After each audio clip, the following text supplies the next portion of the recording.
When I was introduced to the Lego kit, I think perhaps my initial thoughts were, oh my goodness, this is going to take all day, the kids will just want to play.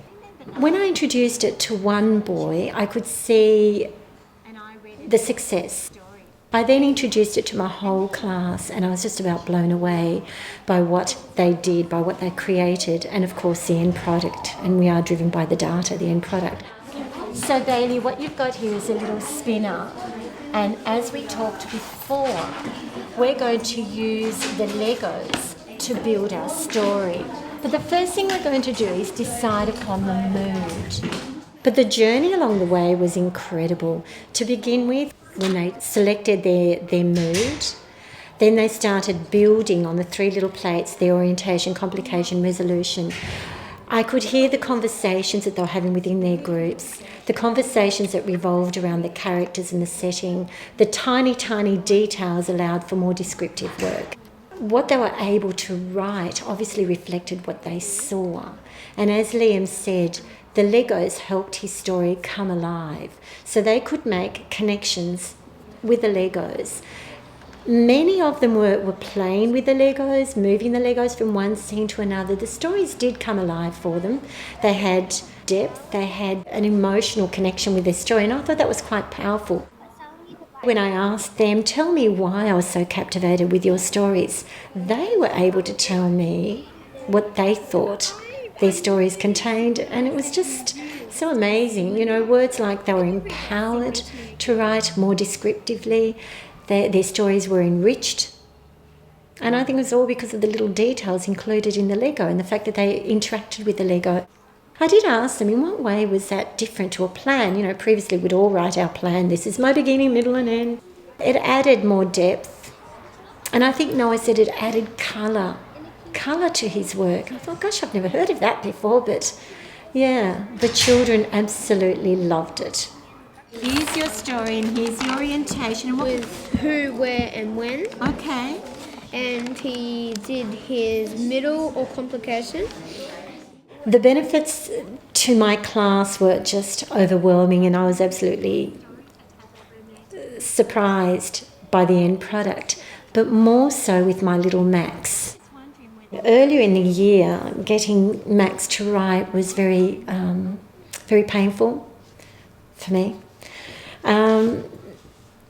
And then I thought, well, maybe we could get Max to sequence 3 pictures and write about them. That was with a lot of prompting. And I've just got an example here of a little rocket. The rocket took off, and then what did it do? And that would have taken a whole week for Max to do, with a lot of guidance and a lot of prompting. So we've gone from that, which is actually quite a good example of Max's level. And the very first time Max looked at his Lego, we did a little story, and it was very, very creative on Max's part. It was about Sam, the skateboard kid. And this is an example of the beginning, middle and end. And it's stuff like that that keeps us teaching for decades and decades. When we can see the rewards and how proud, Max keeps saying, are you proud of me? Are you proud of me? And the quality and the quantity in that is just amazing.